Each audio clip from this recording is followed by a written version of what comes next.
Good morning, dear students. I hope you all are doing well. We started with directing chapter, which is the fourth function of management. Today we are going to start with the elements of directing function. Dear students, there are four elements of directing function, that is supervision, motivation, leadership and communication. Today we are going to discuss about supervision. Dear students, last year there were some changes in supervision topic and very less will come in your paper. So whatever we will do in this video, you do that much only from supervision topic.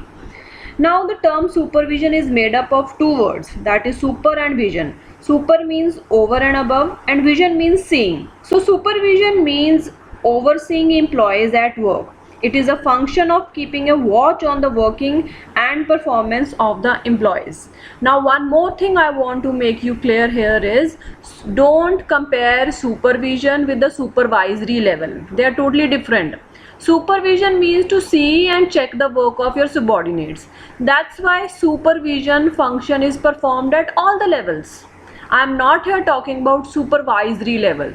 Supervisory level is the lower level. Supervision means to check the work. So this function is performed at every level. So supervision is a process of guiding the efforts of employees and other resources to accomplish the desired objectives. The term supervision can be understood in two ways. Firstly, it can be understood as an element of directing, and secondly as a function performed by supervisors in the organizational hierarchy. So I am not talking about supervisory level, but no doubt at the supervisory level supervision is more required because there are more employees and they are not well trained and the employees are not much experienced and educated. So that's why supervision is more required at the supervisory level. As we go on the above levels, supervision is less required, but supervision function is performed at all the levels. There is another important question which can come in your exam, that is, what is the role of a supervisor? So role of the supervisor is divided into three categories. That number one is he acts as mediator or linking pin. Mediator means he acts as mediator between two levels. For example, if supervision is done at the middle level, he is the link between lower and the top level. So, and he acts as a guide. Acts as a guide means whenever subordinate needs any support, he needs any guidance, supervisor is there to guide. Number three is acts as a human relation manager. Human relation manager means a supervisor maintain a good relation with the subordinates. Time to time he interacts and motivates the employees. So this is the role of the supervisor. So this can come in your exams also. Importance of supervision. Number one, supervisor maintains day-to-day contact and maintain friendly relation with workers. A good supervisor acts as guide, friend and philosopher to the workers. Number two, supervisor acts as link between workers and management. He conveys management ideas to the workers. On the other hand, workers' problems to the management on the other hand. The role played by the supervisor helps to avoid misunderstandings and conflicts between management and the workers and the employees. So you can say, as I told you, he acts as a mediator. Maybe it is between management and the workers or between two levels.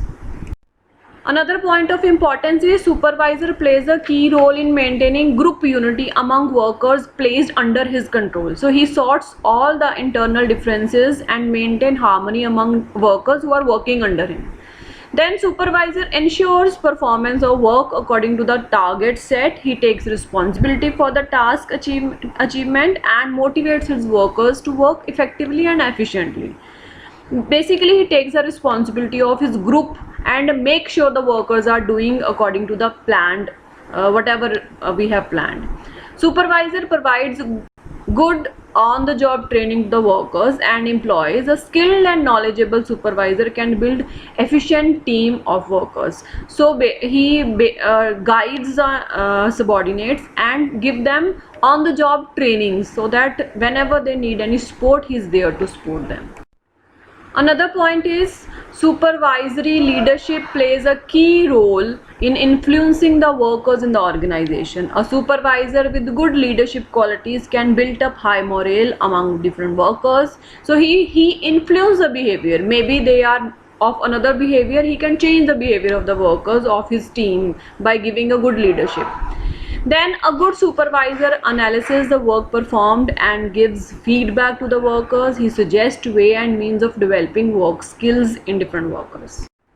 Another question which can be asked from this part is qualities of a good supervisor, so that you can easily write like he should have knowledge, he should have good communication skills, he should have motivation skills, he should have self-confidence, he should have social skills so that he can understand the need of his subordinates, he should have physical features, means he should be energetic, health, appearance, and he should have the power to influence the behavior of others. So such type of questions can be asked which are in journal. So supervision, only this much you have to do. Okay, thank you, have a nice day.